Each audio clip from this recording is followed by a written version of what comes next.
video, girl. So it's early, okay?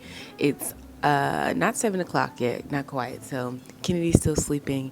If she wakes up, now my husband and my son been here making noise all morning long. Homegirl didn't wake up not one time, but once she hears my voice, she may just get up. So I opened an invitation yesterday for you guys to ask some questions.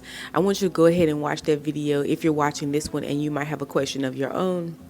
The first question we have is from one of my lovely subscribers, and I do mean lovely. And I want to go off and say this. I watched one of your videos. I know you're going to see this. I watched one of your shorts yesterday, the one that I commented on, and my heart smiled. Okay, my heart smiled because I realized, like, Tansy, you're not talking in vain. Some people actually get it, and either they got it already or they're going to get it. So it really blessed me. Just hearing you speak, it blessed me. So let's go on and answer her questions. So we have two of them. I have notes, so I'm going to go ahead and read her question first. What should we do as a woman to prepare for marriage? Okay. And then the next one is, what system should be put in place for a successful marriage? So those are two very good questions and give me a very broad range of things to talk about. But there were two things that I came up with, and it will address all of those things. Now, there's two things to start with, but honey, it's going to unroll, okay? The first thing is prayer and fasting. Those two things go together. And the next thing is understanding, okay? So first, let's get prayer and fasting out of the way because it is by far the most important thing. And when I say prayer and fasting, I need you to think of like a lifestyle, not like you're saying grace over your food. Prayer needs to be the food. You know what I mean? Like, it needs to be your daily bread. Think of your, like, a schedule of how you eat. Most people eat maybe 3 times a day, maybe 2 times a day, if you're like myself. But let's say you eat 3 times a day. Sometimes you'll get hungry outside of the time that you normally eat and you'll have a snack, okay? So maybe some people eat like 4 or 5 times a day. You know, you're going in the grocery store, like let's say you've eaten for the day, you had your snacks, you go in the grocery store and someone offers you a sample and it's your favorite food that you're sampling. Maybe it's not, but you don't want to be rude. You know what you do? You take a sample, you're eating again.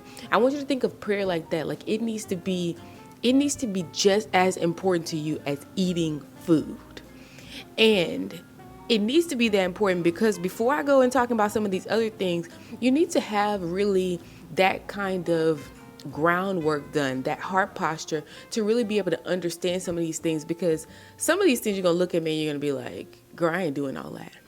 And I'm going to tell you, if you hear any of these things and you say, I ain't doing all that, just don't get married, because you're going to either need to do all that or you're going to suffer in marriage. And I don't want you to suffer in marriage. I always say, ask yourself, is this what you really want? And if you're a woman, 9 out of 10 times, yes, it's what we want. Okay. So how do you get to what you want? Like I said, prayer and fasting needs to be your lifestyle. If you can find me anywhere, baby, it'll be in my prayer closet. Like I said in the last video, I'm not one to argue. I do not argue with my husband. At no time am I like lifting my voice and rolling my neck. I don't do all that. Okay. It's not the way to best communicate to a man. It's not the best way to get things done. It just causes strife in your household. And like I said, you just have a man who doesn't listen to you and you don't want that. So let's move on to the understanding part, because though a lot of women want a man, not a lot of us understand men. And when I first got married, no, I didn't really understand either. I actually thought that me being here was just enough. Girl, bye. There's a lot of people who would love to be here. You know what I mean? So understanding. And when I talk about these things, know that I'm not talking about manipulation. And no, we're not manipulating anyone. We're not witches, okay? We're not trying to manipulate situations and outcomes. We're trying to understand. And from that understanding, we're going to do, okay? So a lot of women get caught up in like, oh, he need all that. I ain't doing all that. I ain't about to do all. I ain't about to be cooking, cleaning. And trust me, girl, I was there. We're gonna get to it. I was there. I was one of those people like, I ain't doing all that. But there are some things that you're going to have to do to get the result that you want. And yeah, so we're just laying the groundwork, like I said, for this conversation that we're about to delve into. So this, don't hit me for it, okay? If any men watching this, do not hit me. This came from a male marriage counselor, okay? He said what he found is a lot of women marry men and they realize they're not all that great. Okay, did you hear that? They're not all that great. They don't talk a lot. They're very different than women. We live life really through our emotion. You know what I mean? Like we feel everything. Like, oh, I don't feel like doing this today. Oh, I really feel like doing this. Oh, I feel. Men do not do that. Men can do things very almost robotically, even sleep with you. Okay, and we're talking about marriage. You know how I feel about it. I'm not giving any of these tips. I'm not telling you to do any of these things for your boyfriend. I'm not telling you to do any of these things to your fiance. I'm talking about marriage, okay? And I want you to go into this conversation with, if the man that you're dating is not a man that you can see yourself doing all these things for, I would go ahead and exit stage left, because like I said, these are things that are going to have to be done. But like the man said, women go into the relationship and they realize that the men aren't that great. And you know, the crazy thing is, men do not marry potential. Women do. Imagine that. So a man will see a woman, and if she does not have everything that he knows that he needs to, and I'm talking about like a good man. Some men are just foolish and they'll marry, the first big boob, big butt thing, and then they just looking for cute, and slowly you'll see those kind of men, they have like 4 and 5 wives. But a man who's really looking for a wife, okay, and looking for that good thing that the Bible talks about, and trying to obtain his favor from the Lord, honey, he's looking for the completion. He knows exactly what he needs. He knows his weaknesses, and he's looking for a woman who will best help him, because that's your job. Your job is helper. Okay, your job ain't arguer. Your job is not confrontational, or that's not even a word, but you know what I mean. Like, that's not your job. Your job is helper. Okay, your job is helper. So, and this is gonna be the last thing I talk about before we move into like the little list of things that I have for you. There will come a point where this list of things, like we'll have to move past this list of things. We're going to have to get off of like the up here and start going down here and saying, you know what, even if some of these needs are not met because of other circumstances in our lives, like pregnancy, maybe illness, parent illness, job situation, when things change, I'm going to have to be wise. So understand that though things may start off like this, you need to establish, remember I talked about the other day, that solid foundation. You can't just go off and start building together without solid foundation. So my husband knows that I respect him. My husband knows that I honor him, that I love him. He knows that now. I would say I didn't do a great job of really showing that. I'm just like, you should know. And no, that's not how men work. In the same way, we don't work like that. They really do. A man didn't marry you if he didn't love you. They really do love us, but we want it to be shown. You know what I mean? But this is toward the men, so we're not going to delve on all those points in this video. But just know that we're not talking about surface level. We're not talking about, stereotypical. That's not what this video is, because we're doing whatever needs to be done. You guys know, like, my husband will, actually, he does the laundry. I don't do the laundry. When he left out of town, of course, I did some laundry. If he has like extra work to do at work and his week is just a bit more busy than it usually is, of course, I would do laundry, but I don't do laundry. When we first got married, I was like, oh, I need to do all of the roles. I have to do all of these little stereotypical roles. I need to do the laundry because that's what women do. Women do the laundry. And then I realized, like, I suck at this. It's like day 4 and some of the clothes still in the wash, the other clothes still in the dryer. Baby, I ain't fold up nothing. I don't like to fold up clothes, okay? And my husband loves to fold up clothes. And he loves to fold up clothes because it was something that him and his grandfather did. So instead of me just like letting him do what he did naturally, I felt the need to take up on everything, even the things that I didn't want to do and I was tired. I don't do that, okay? I do not do that. Everything that I do now has come naturally. My husband, you guys know, is an executive chef. So cooking wasn't something that I had to do. But, I mean, who wants to come home and cook? Nobody wants to come home and cook. Nobody wants to come home and then work a second job. Managing the home is a second job, especially when you add kids to the marriage. It's a job. okay? And when I say a job, it's like it needs to be in place. Okay, we're not just going by the seat of our pants. So let's move into the topics that I have. Let's move into the points. The first thing is you need to know what the man sees as respect. All men are different in this aspect. I will say, for like the things that they might want specifically are different, but they're kind of the same. For instance, with my husband, I gave you guys an example in that other video. I'll link it. When my husband comes home, he does not want to hear, like, as soon as he gets home, a warm welcome. Okay, a warm welcome is nice. And for a lot of men, a warm welcome is nice. I have here on my notes, so this, I like to give examples, When we first got married, my husband would come in the door and I would just start rattling off at the mouth. Because, women like to talk. Men could literally go the month and not say much of anything. I think, yeah, they could go the month and not say anything. Now, my husband likes to talk just as much as I do. But at the beginning, no, honey, no. But it's crazy because when we was dating, you was talking. Or else we wouldn't be here. You know what I mean? So he would come home and I'd be rattling off at the mouth. And you know what he used to tell me? I just need to take a shower. I just would like to take a shower so I could wash the day off of me and just like relax. And I was so offended. I'm like, so you don't want to talk to me? Like, you ain't been here all day and you don't want to talk to me? That's how I used to think. And then I just began to just observe, you know what? When he goes, it's not like he's taking forever in the shower.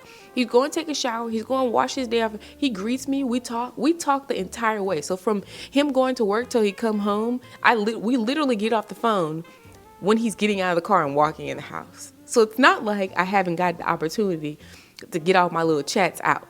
Okay. Some things I do like to say, like face to face, but hey. He comes in the house, he makes his lunch, and then he goes to get in the shower. So you know what I started doing? I started to get smart. If I can help do as many tasks as possible, and if I can do things like fix your plate, and then you smell all this food, okay, you're coming in the house, you smell all this food, baby, you about to go and get in that shower, and you about to come out. But guess what happens when you come out? You're ready to talk. So it's not manipulation, it's understanding. I understand that this is something that you just want to woosah. I woosah through my prayer time in the closet. I woosah through reading. I listen to like soft piano. You guys hear the music playing in here. There's actually music playing in my room right now of the same, just soft piano. It's relaxing to me. So I had to stop being offended by the fact that he needed this extra time to decompress from work and help him get to that decompression time by doing things like I said, like making some food or just making it like home. When he comes home, it should be exciting. Like I should be excited. I should be looking worn down, baby. I should be excited. And I don't know if you guys watch my day in life videos, but Kennedy is like, she'll wake up in the morning, girl, she'll put on a dress and she'll put on lipstick. Like, she's like, it's not about aesthetics, but it's like, oh, I feel good about myself. Like, that's the type of thing you want to come home to. Someone feeling good about themselves. Someone, like, excited to be up in the morning, girl. Don't be walking around here run down. Just don't do it, okay? So the next thing is competition. A lot of women make this mistake in relationships. They start competing with their husbands. You think that he should feel like you feel at work. I mean, like you feel at home at work. It's just like a competition. I mentioned to you guys before, I had the daycare open. And at the time, my husband, he was an executive chef. He used to work for a high-end, like, senior living facility, right? Yeah. High-end senior living facility, but he didn't really like the job. Like, it wasn't as fulfilling as his job is now.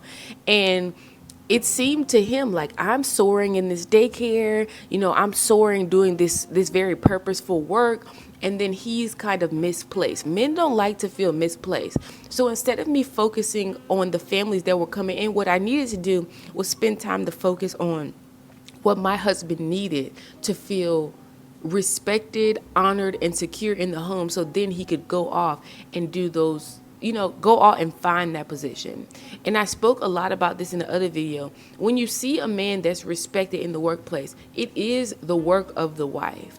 And whenever a man is not respected in the workplace, whenever the man is like just going to work, it's usually because that level of respect and honor and just it's love, but it's not love like women think of love. It's a different kind of love. Okay, it's like love in action, but love also in deed. It's different.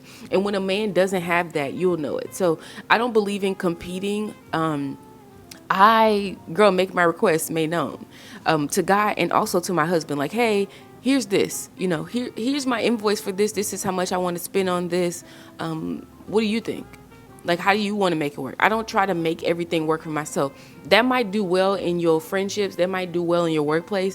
But trying to make everything work well for yourself does not do well in marriage. Especially, like I mentioned, if you have a man, and I'm not talking about a man child. If it's like a grown man, he don't want you doing all that stuff. When I went off to the army, guess what? My husband still had his full-time job. So he had his full-time job, and then he was doing my job, taking care of the kids. You know why? Because a real man ain't gonna give up his money for your little pennies. It don't matter if your little pennies is more than his pennies. That's a part of a man. That's a part of what a man does is he works. That's his thing. Okay, that's his thing. So competition is a no-go. This is the next one. You guys like to talk about sex. You know you do. I mean, you know you do. We're not gonna get too much into my business, but I am going to answer a few questions about sex. So it's important. It's important. I believe that God has been very gracious to us because, like you guys know, we did not sleep with each other before marriage. So sex to us is just, it's like a gift. Imagine Christmas. I was about to say Christmas every day, but you in my business. Imagine Christmas every time you have Christmas. Okay, it's beautiful. It's not filled with all this pornographic images and all this kind of crazy stuff that the world is talking about. We're not talking about any of that. We're just talking about this oh my God, what a gift you are. That's the feeling. The feeling is, oh my God, God has given me such a gift. But outside of you feeling like God's giving you such a gift, women tend to be very emotional as it relates to sex. I don't feel like doing this today. Oh, you need to make me feel like this so that I'm in the mood to do this. Men are not like that. Men are very much, when you go in the bathroom and when you go in the bathroom and you turn on the light switch, men are very turn on the light switch. Okay? Sure, you might have to figure out the thing that turns the light switch on, but men are turn on the light switch primarily. And yes, there are different seasons where different things happen, especially if the man is displaced with work and things like that. He might not be so light switchy, if you know what I mean. But that's the nature of a man, is to be just turn it on. Okay. Women tend to be more girl, one of them clap on lights. Well, you got to be doing all the extra stuff. What I have learned is to become a light switch. And if it takes you all day to become a light switch, he think it's a light switch because all he did was just flick it up and then it went on. But you've been preparing your light switch moment all day long. And I don't mean doing no freaky stuff because, we're not doing the whole masturbation in marriage. We're not doing that. That's not what we're doing. And that's a conversation for another day. I will talk about it because God showed me something very specific via experience. Like I said before, that was it was wild. Okay. It was wild. But it was worth it being wild because I learned a very important lesson. So we're not talking about that. When I say get it started all day, do the things that you need to do. Get your house in order. Women think about things like that. You're thinking about dishes. You're thinking about, girl, the kids up in there acting a fool. So get the kids on the schedule. Get the house in order so that when it's time for you to be a light switch, you can be a light switch. And, ain't nobody got time to be clapping on all the time. And yes, there is a space. You are going to clap this light on. You're not always going to flip a light switch on. You're going to clap this light on sometimes, but that comes in that flow of understanding, right? That's what we're talking about, understanding. Like I said, this video is what does the woman think? What does the woman need to give to the husband? I am not a man, so I cannot say what will make successful marriage in that what a man needs to give to the wife, even though, of course, I'm a woman, so I have some idea, but that's not what we're doing in this video today. So another thing is clothes. So, again, I say, I'm not talking stereotypical. I'm not saying that you need to walk around the house butt naked. I actually advise against it. I don't, that's not what I'm saying, especially if you have children, because my daughter is watching me and also my son is watching me, believe it or not. So, I keep it clean. I have this hoodie on because it's actually 68 degrees in this house right now. It's pretty cold, but I keep it together. Like, I'm not walking around. If I have on a baggy shirt, baby, it's because I don't have nothing on under it. We're just talking, right? We're just talking. Like, keep it cute. Keep it cute. Keep it together. You see, nails done. These are press-ons, right? Like, I'm not telling you to spend a bunch of money. I'm not telling you to be outlandish. Just keep yourself together. Don't lose your womanhood in marriage and then expect the man to be attracted to you and you not attracted to you. That's all. Okay? That's all. Companionship. So what do I do for companionship? Of course, with companions we talk a lot. Like, we just are friends. Like, we're friends, we're married, we're lovers and friends. It's beautiful. But what I think of companionship and what he thinks of companionship is totally different. Okay? Remember, women like to talk. And like I said, though he does like to talk more now than he did when we first got married, 6 years ago. We're going into our 7th year of marriage. He's still a man.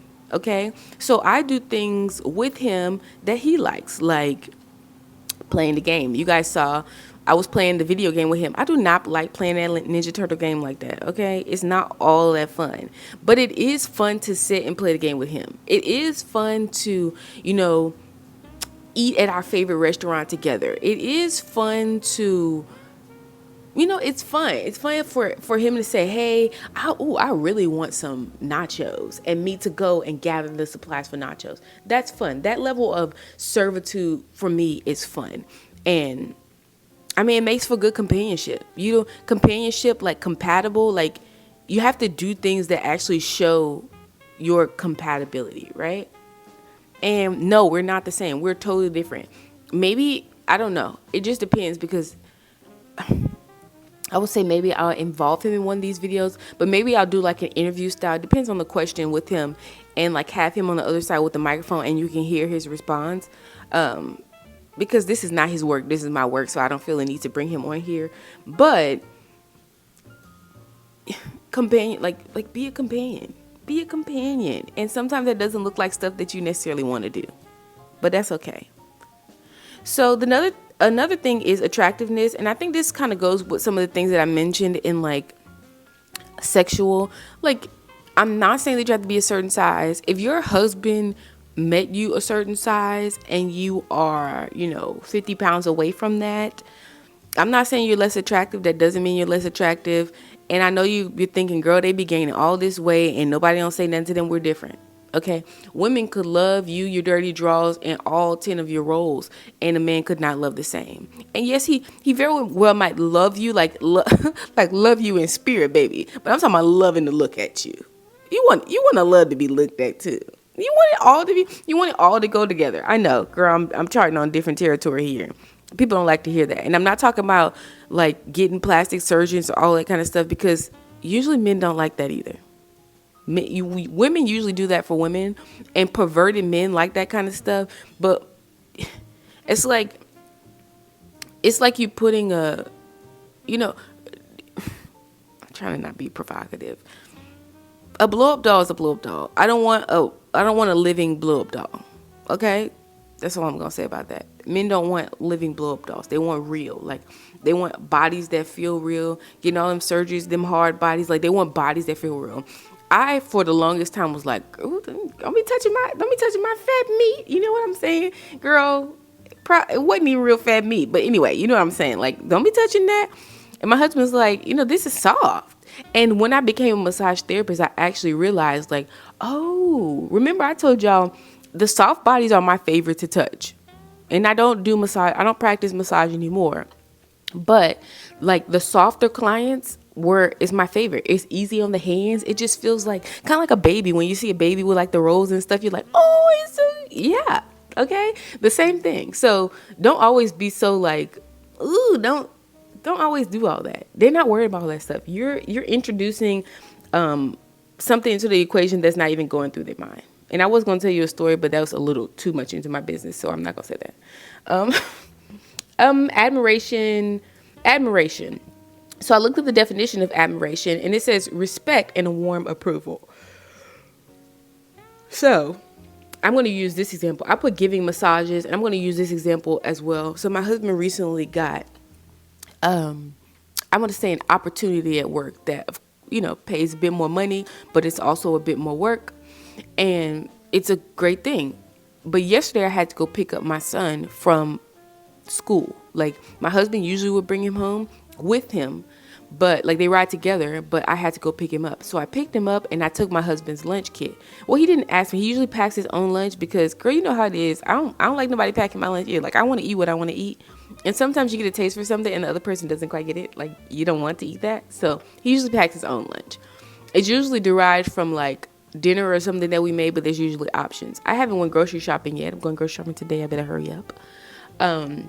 So the options were slim. So I was like, you know what? I'm going to make the kids dinner, but I'm also going to pack his lunch for tomorrow. So he doesn't have to do that. That's that level of, that's respect and warm approval. Like, I noticed that you're coming home, 4 hours later than you usually do, because you're doing this thing for the family. The least I could do is spend, 20 minutes and pack your lunch. It's not that difficult, but it's those small things. I mentioned to you guys in the other video, like, if he's working late, if he had to do like an event or something like that, the next day I'll give him like a foot massage with a foot bath. Like, just thinking of ways to respect and like be approving and warm. Don't always be complaining. Like, don't be the woman always complaining. I'm telling you, it won't get you anywhere. Except the divorce court. Okay, and then the next thing, and actually the last thing I'm going to talk about is domestic. So cooking, cleaning, taking care of the kids. Okay. I'm going to say this. When I first got married, I was like, I ain't doing all that. And a lot of people would tell me like, oh, girl, you ain't cooking. My mom especially would be like, you ain't cooking. But my mom actually makes everything. Like, if my mom's making tacos, she's actually making the tortilla. Girl, who has time? So when I thought of like preparing meals, I thought of like, girl, I got to be in here cooking everything. Now I do make a lot of things. Like, you guys saw, I made the pasta the other day because I realized it actually saves on money. But I'm not doing it just because I feel like I need to be Susie Homemaker. You know what I mean? So like I said at the beginning of this video, I let the things come naturally, but realizing, well, if he's going to be out working, you probably do need to be cooking. It's just kind. I get you don't like to do it.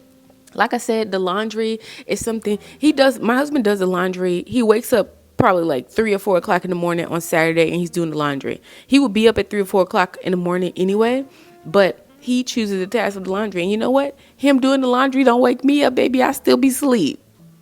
Okay? But I'm not about to sit here and pretend to do the laundry just because. I'm not going to do that. Okay? So there's that. I wanted to put that in there. I'm not telling you to turn into a 50s housewife and walk around here with an apron on, girl, cooking and cleaning. I'm not talking about stereotypes. I'm talking about an assessment, okay? If the husband is working, what can you do to make, when he comes home, him not have to work, or at least not have to work as hard? Because there's still a level of attentiveness that the husband is going to have. But like I said, we're talking about a basic level of needs for a man. And then as the relationship, the marriage, we're not talking just about relationships, okay? As the marriage moves on, and you respect him, you will get the things that you need in return, and they will begin to move into kind of the depths of the relationship. You know what I mean? But you're not going to be able to do that without first those basic needs, those basic principles. They must be met, just like they must be met for you. But I'll tell you, a lot of time, like that man said, men aren't that great and they really don't get it. You'll be getting stuff, girl. You have a whole list of stuff that needs to change within the household. Like, you can see how it's not running smoothly.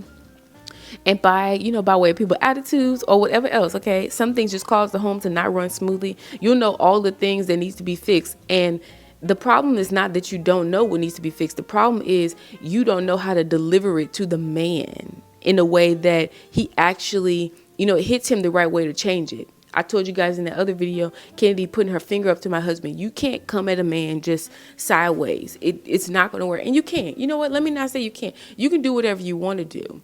But what you'll get in return, I can assure you, is not what you want. You don't want that.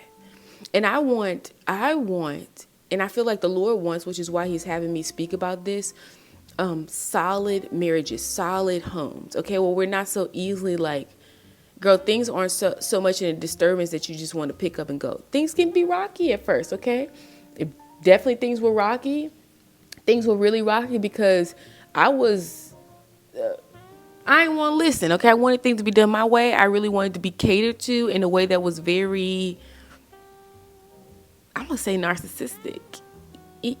Is that, yeah, I'm going to say selfish. That's better because I'm not a narcissist. But selfish. I wanted to be catered to in a way that's selfish. And marriage isn't selfish. Love isn't selfish. Love is selfless. Love gives. Okay, love doesn't take. And if you never get back what you need, like what you want in return, just know that love is giving. So I'm not giving to him in the hopes of getting something in return. I'm giving to him because I know that this is my job as the helper. Okay, the helper of this marriage. So I hope this video was helpful. I hope I answered your question. I definitely took the long way around because, you know, we like the long way around. But I hope I was successful in answering your questions. As always, if you guys have a question, ask a question, and I'll see you in the next video.